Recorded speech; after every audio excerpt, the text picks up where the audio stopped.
Ce soir, j'ai été traversée, bouleversée, à la vue d'un film documentaire, Female Pleasure. Il est difficile d'en retranscrire l'intensité du propos, et ce n'est pas l'objet. Je ne peux qu'inviter chacun, homme, femme, à le voir et se laisser traverser. Il n'y a pas d'autre mot. Traverser. Alors je vous parle de moi, et quoi qu'il en soit, il en est toujours ainsi. On ne parle jamais que de soi. Ce film m'a confrontée à l'intensité vibratoire, émotionnelle, mentale, que suscite en moi tout mon rapport à mon féminin, mon intime, ma sexualité, mes désirs. Et évidemment à mon masculin, puisque malgré nos voiles, nos croyances, ils ne peuvent être séparés. Séparation. Voilà ce que créent en nous tous nos conditionnements hérités, latents, et cela bien au-delà de l'incarnation, cette mémoire à laquelle l'humain doit faire face aujourd'hui et guérir, s'il veut vivre réellement. Le péché originel, la honte, ce poids immense que la femme et l'homme portent, traînent péniblement dans son rapport à sa chair, le temple même du sacré. Notre nature, notre rapport à la nature est significatif. Elle est notre chair, notre temple.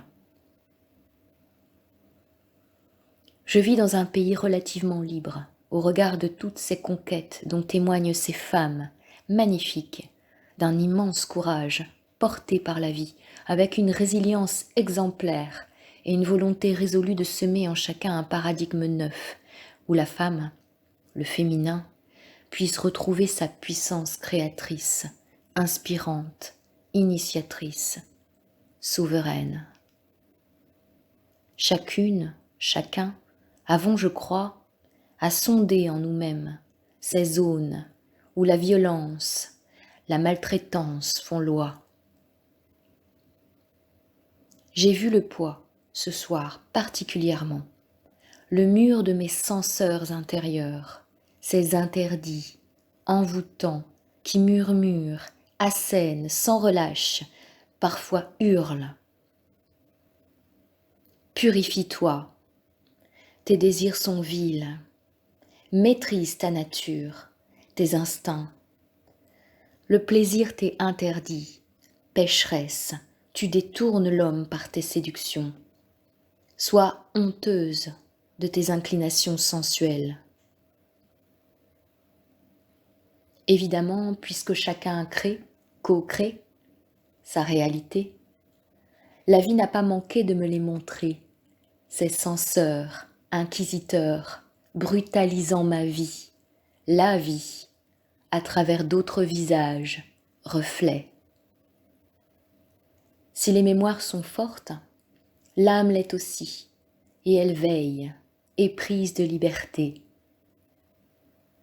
Alors les tests viennent, ceux-là même qu'on s'impose à soi-même.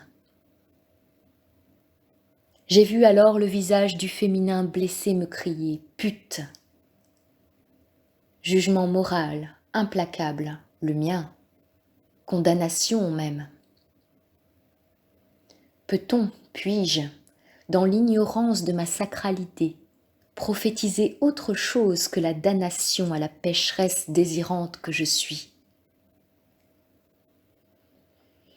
Une femme se voulant libre, tâtonnant, dans un monde où tout est possession, où les êtres mêmes s'appartiennent.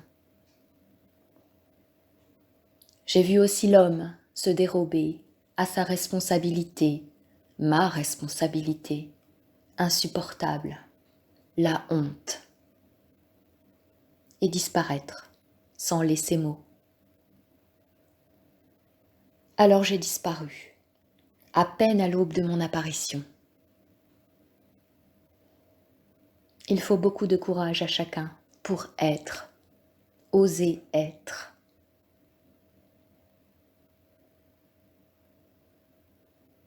J'ai voulu partager cet espace plus personnel, sans qu'il ne s'encombre de détails inutiles, parce qu'il fait écho à ma réflexion sur cette pleine lune, écho aux épreuves traversées par Hercule, au passage des portes de la Vierge et des poissons, qui parlent de la blessure et de la rédemption du féminin en chacune des âmes cheminant, les héros que nous sommes.